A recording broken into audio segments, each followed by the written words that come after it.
Bon, avant toute chose, qu'on me dise clairement le vieux film Mario de 1993, c'est de la... Oui. Je pourrais passer la moitié de la vidéo à le montrer, mais c'est pas trop l'intérêt. Donc il suffit de voir ce que les Goombas, donc ça, c'est devenu dans le film, et je pense que tout le monde sera fixé. Oh, ce qu'il est merdique son déguisement, celui-là c'est évident, il en est. Si ça te plaît pas, tu peux aller te faire foutre, pauvre truffe. Quand j'étais gosse, j'ai dû regarder ce film un nombre incalculable de fois.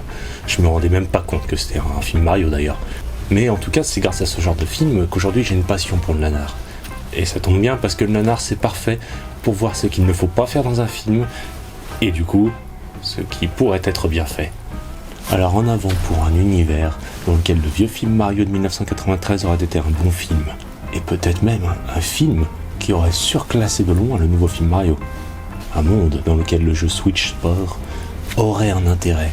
Enfin bref, imaginons comment on aurait pu sauver le vieux film Mario. Dans cette scène que vous voyez, c'est Luigi qui fait avancer le schmilblick. C'est lui qui prend les devants. Et le but de Luigi, c'est de sauver Daisy. C'est aussi Daisy qui sert de but à Bowser, vu que Bowser cherche à la kidnapper. Alors on peut dire que Luigi, Daisy et Bowser sont les moteurs de l'intrigue. C'est eux qui font tout avancer. Et Mario dans tout ça alors? Eh ben globalement, il ne sert à rien. Et c'est peut-être même pire encore. Mario dans ce film, c'est un peu l'âne de Shrek. Allez, un bon dino dog tout chaud, bien grillé, bien croustillant, 22 coupons. Côté bouffe, on est mal barré. Je crois que c'est le moment de me mettre au régime, moi. Excusez-moi, vous pourriez me dire où on est? Non. Alors, sans tout reprendre à zéro, comment faire pour garder une histoire d'amour entre Luigi et Daisy, tout en gardant Bowser comme adversaire, et en gardant Mario en personnage un peu secondaire, sans pour autant que ce soit un film qui ressemble à un Super Luigi's Bros, mais bien à un Super Mario Bros. Ben pour ça, on a la technique du héros catalyseur. Pour l'expliquer simplement, un héros catalyseur, c'est un héros qui n'a rien à apprendre, qui n'a pas évolué, qui n'a pas vraiment de défaut, en somme qui est parfait, qui sera toujours à la hauteur, et qui l'est déjà d'ailleurs depuis le début du scénario. Alors pour que ça marche, il aurait fallu que dès le début, Mario soit adroit, courageux, juste dans toutes ses décisions, et surtout, il aurait fallu qu'il n'ait pas le vertige.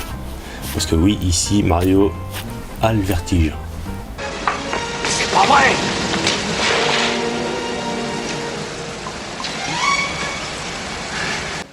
Quelle honte. Elle n'a pas honte, hein. Lâche. Et en soi, un Mario qui a le vertige, c'est rigolo. Mais c'est rigolo 2 secondes. Alors que là, ça dure. Ça va par petites touches, c'est pas non plus trop lourd, mais ça dure. Et ça fait que notre Mario galère à faire la moindre action jusqu'à la dernière portion du film. Les scènes négatives, scènes où le héros est au plus bas, sont des scènes assez faibles en soi. Parce que ce sont des scènes qui ne servent qu'à préparer la remontée du héros. Donc là, un Mario qui galère à faire la moindre cascade, d'accord, mais il ne faut pas que ça dure, parce qu'on sait que Mario, dans tous les cas, sera au bout d'un moment assez brave pour sauter n'importe quel précipice qui se retrouvera devant lui. Nous, en soi, ce qu'on veut voir, c'est pas un Mario qui galère à faire le moindre bond, hein, qui a le vertige.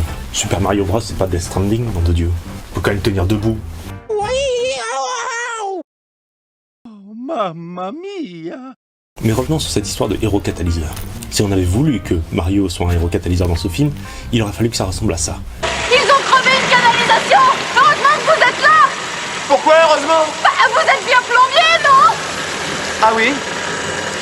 Ah oui, mais là, je sais pas quoi faire. Mario, Scapelli essaye de l'inonder. Venez nous aider à réparer! Scapelli. Petit, prends la trousse à outils. On intervient. Donc Mario, dans cette scène, n'est pas le héros de l'histoire, c'est juste le personnage le plus puissant de l'histoire. Et comme il n'y a aucun intérêt à raconter l'histoire d'un personnage qui est déjà parfait, du coup, on peut rester focalisé sur Luigi, sur Daisy, sur Bowser, et garder Mario pour les grosses scènes d'action. Mario serait déjà accompli, donc aucun intérêt à suivre Mario de très près. On veut toujours que Mario soit là. Mais ce qu'on veut voir, c'est un Mario qui accompagne Luigi dans son évolution. Enfin, ce qu'on veut voir. Ce qui aurait pu être fait dans ce film, en tout cas. D'ailleurs, dans Luigi's Mansion 3, attention spoiler, on a un moment où Mario apparaît. Et là, on voit bien la différence entre Mario et Luigi. On voit bien la différence entre un héros parfait et un héros imparfait. Et on voit bien une dynamique qui pourrait fonctionner.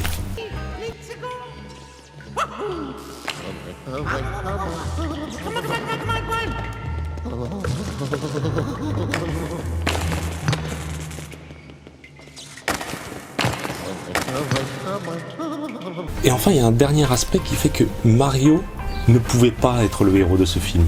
L'aspect qui fait que c'est pas déconnant de voir que Mario a été mis en arrière par rapport à Luigi. C'est que, volontairement ou pas, Mario n'est pas en conflit avec Bowser. Pas en conflit direct, je précise bien, parce qu'ils sont quand même pas potes. Je suis pas ton pote, mon gars!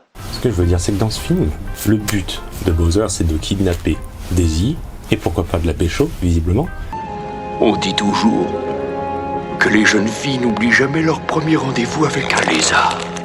Le but de Daisy, c'est de pécho Luigi, et accessoirement de sauver son royaume.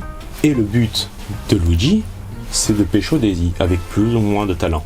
Si vous n'avez rien à faire, tout à l'heure, j'aimerais marcher un moment avec vous. J'adore la marche, je fais une semaine de randonnée par an, tellement que je suis fan, donc je suis vraiment heureuse aujourd'hui voilà, qu'on ait invité la présidente de la Fédération Française de Randonnée.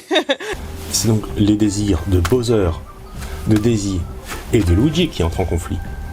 Mario dans tout ça, il fait que tenir la chandelle, il fait que accompagner son frère, par sens de la fratrie. En somme, on aurait été plus proche de l'univers de Mario si Luigi avait été plus en galère et si Mario ne l'avait jamais été. En attendant, je vais éviter de rabâcher, parce qu'à partir de là, à part continuer à foutre des extraits de scènes cons du film. Comment on fait pour traverser? Je peux sauter, mon instinct me le dit. Ah, moi je saute pas. Et comment tu sautes pas? Tu crois qu'on a le choix? On l'a pas? Luigi, J'ai dit que je c'est de la sauterais, folie. je sauterais, On je n'est sauterais. pas à la télé. Non. Luigi! Mario, je vole! Je vole! Tu vois, c'est facile! Allez, à toi, saute, fais comme moi! Saute, Mario, fais-moi confiance! Tu voles? Bon, la prochaine fois, on essaiera quand même de prendre exemple sur un bon film, de voir qu'est-ce qui peut être bien fait, pourquoi ça a été bien fait. Pour ma part, je remballe. Ciao. Si vous avez aimé cette vidéo, n'hésitez pas à vous abonner et à laisser ce qu'on appelle communément un pouce en l'air. Sinon, voilà ce qui peut se produire. On note une régression du cerveau, un retour à l'âge primitif. Vous voilà prévenu.